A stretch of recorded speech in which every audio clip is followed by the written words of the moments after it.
So, I'm Dylan. I work at the Post right now. I previously worked at the Wall Street Journal and Development Seed.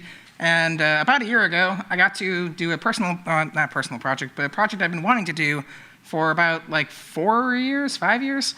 Lovingly called by myself, Snowy Celebrations, but to the Post audience as, see how much snow your hometown gets for the holidays. Look up any city across 8 decades of weather data, which, granted, that is much more clear. But to me, it's Snowy Celebrations. So if you haven't seen this piece, this is what it is.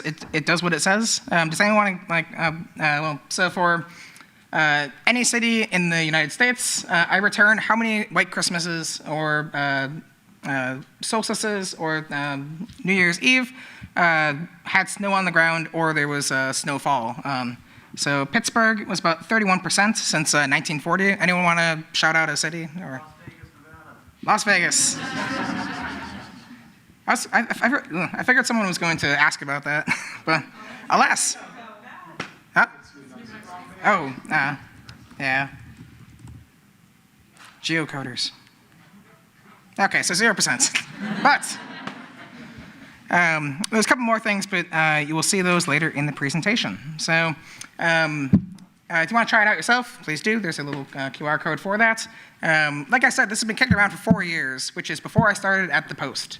So I had actually pitched this at the Journal, and we often get asked, like, where do ideas come from?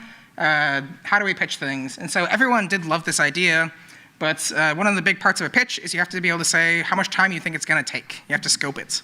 And unfortunately for me, I can scrape things, but not quite the data I needed to make this. So everyone loved the idea, but telling them, like, it might take me a month, it might take me 3, is not an answer people want to hear. So also, when it comes to ideas, I'm going to trust the audience here and pass around a current sketchbook of mine, because that's where this project basically lived for a lot of that time.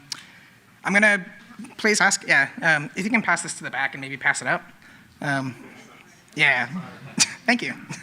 I'm going to please request that you don't take any pictures of anything in there, partly because they're really rough sketches.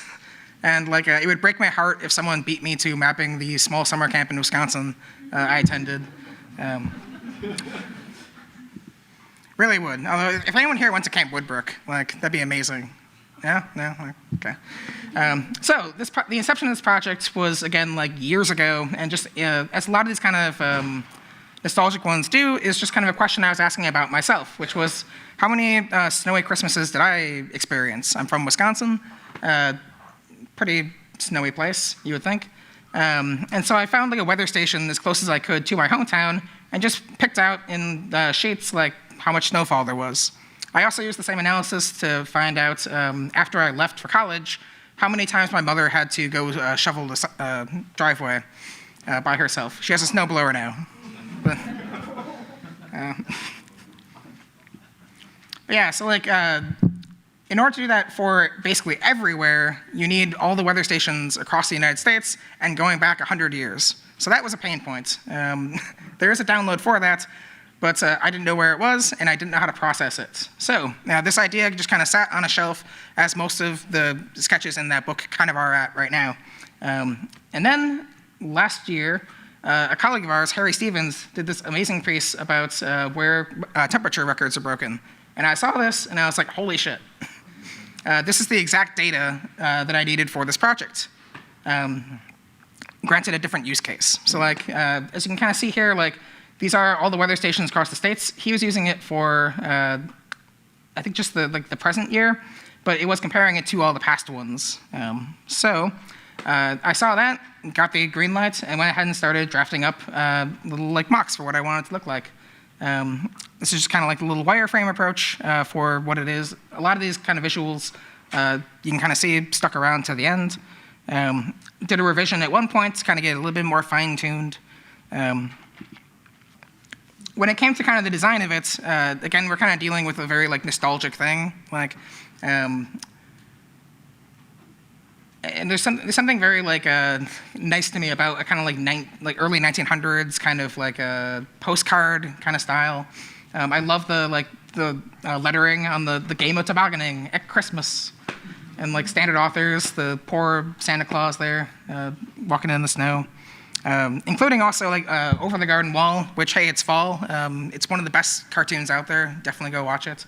Yeah.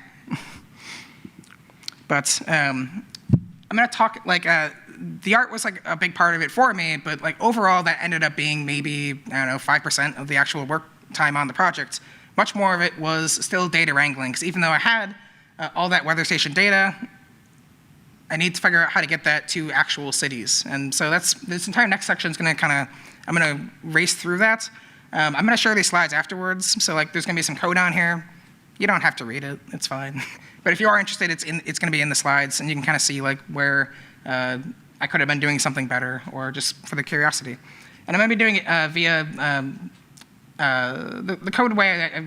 The way I wrote it was through makefiles, and I have a couple like tutorials on like how to do that, which you can find at my blog moriartymaps.org, or Moriarty Naps, sorry. So this is the mother function.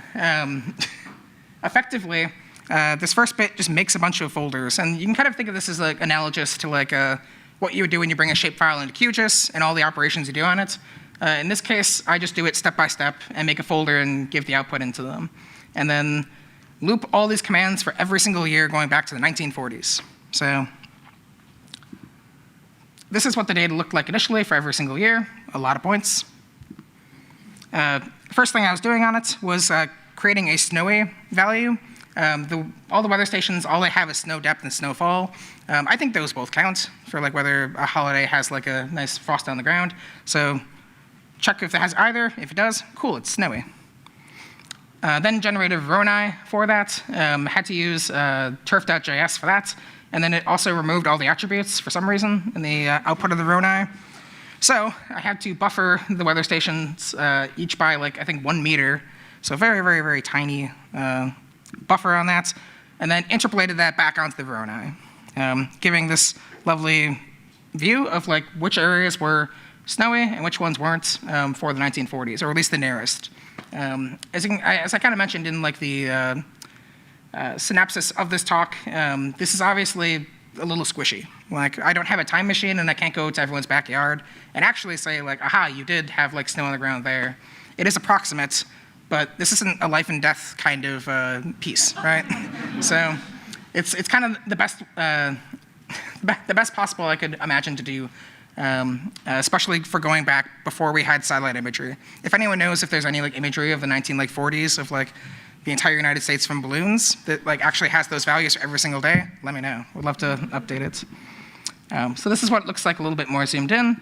One kind of issue that came up is that a bunch of the weather stations, you'd have ones that were surrounded by other weather stations that all had values of like 50 meters of snow, and then they had 0.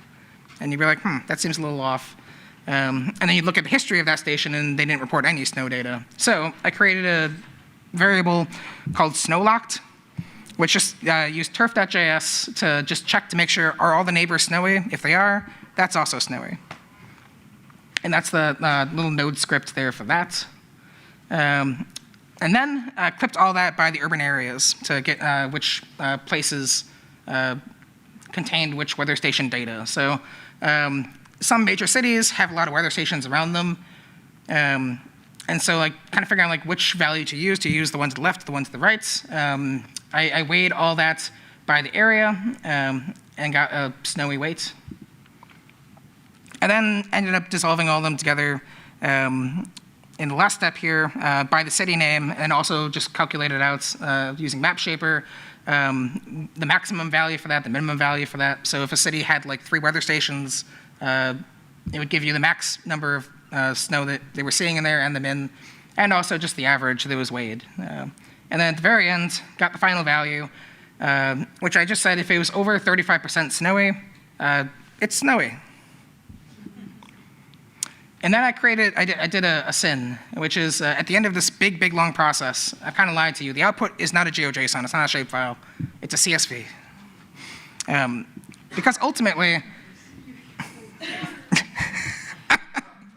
like the output for this, there are some map outputs to it, but like I thought it'd be a lot like just nicer to kind of just get a little postcard that says like, hey, for your town, like this is the percentage. We did play with also like the raw number for it, but percentage just kind of tracked a little bit nicer. And then got a little illo that kind of reinforced how snowy it is there. And then also like a big crux of this for me was I kind of consider it kind of a database of imagination to a certain extent, in that like you could put your parents' information in there. And it was really important to me to be able to go back to at least like the 1940s or so, to be able to capture like the generation like before us, or other people that you might be close to. And also just kind of highlight like exactly when they were growing up, how snowy it was for them. There's an obvious kind of fault in all this, in that I didn't add an option to do multiple cities. Alas, scope creep. But one of the outputs that was a map was just kind of, at the end of that, I had snow for every single year, for every holiday, so I could do a nice little animation of where it was snowy. And this also really helped for being able to double check it. You might notice Texas actually has some snow every so often. I went ahead and, especially the more recent years, did verify that against satellite imagery, and lo and behold, yeah, Texas does get some snowstorms. And Hawaii as well, you might notice it does flicker a couple times. There's a weather station on like a mountain there, and yeah, they get snow.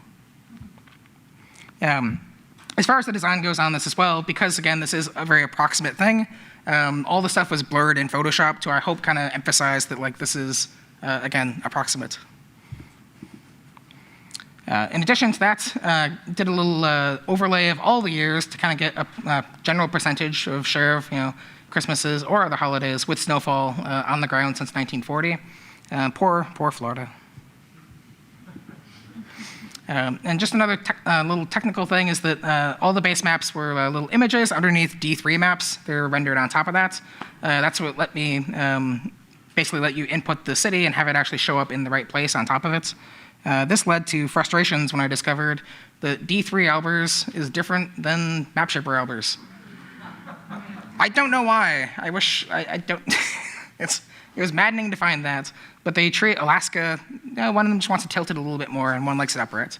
In order to fix that, I had to open it up in Photoshop and just add a little like batch script that moved the thing over for each of the files.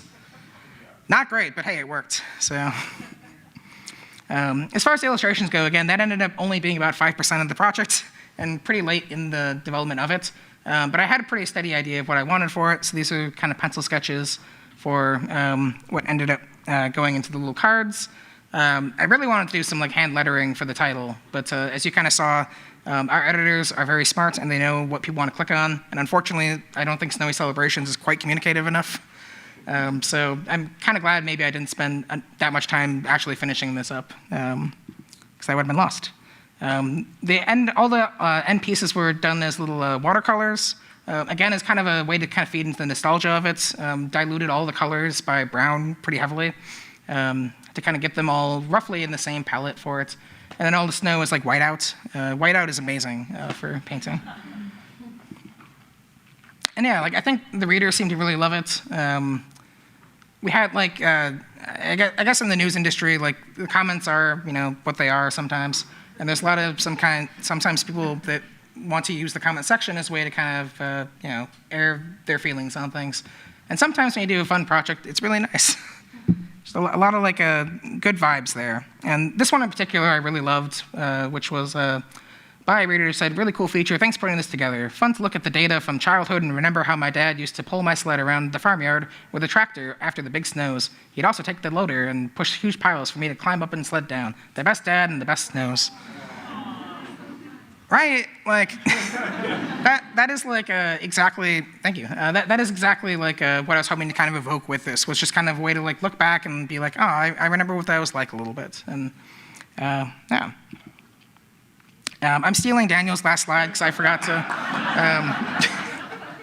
add the QR code for this, but there is something for 3 weeks of the Washington Post. And how far has the sketchbook gotten so far? Is it? Oh, geez, okay. If it doesn't get up here in 5 minutes, that's fine. Please keep reading it. But you can also just find me and I'll share it with you. But like, I really want to emphasize for this project that like, when people ask like where ideas come from, like this was something that I've been again tinkering on for like 4 years basically. And like, that's okay. Like, you can see it in that book, even some of the ideas in there, they're like 2 or 3 years old. And like, it's okay to just let those things kind of nest a little bit and kind of figure them out over time. I think like while we're at NACIS, like especially at the end of this now, I'm sure everyone's kind of walking away with some data set or some like map style or something inspirational. They're like, oh man, I want to do something along those lines or do something with it. And like, if you give it enough time, like sometimes the stars do eventually align. And as long as you just kind of check in on them every so often, whether that's a sketchbook or just like, going online and checking a tutorial out, like, yeah, eventually something lovely might come out of it. And yeah. Thank you.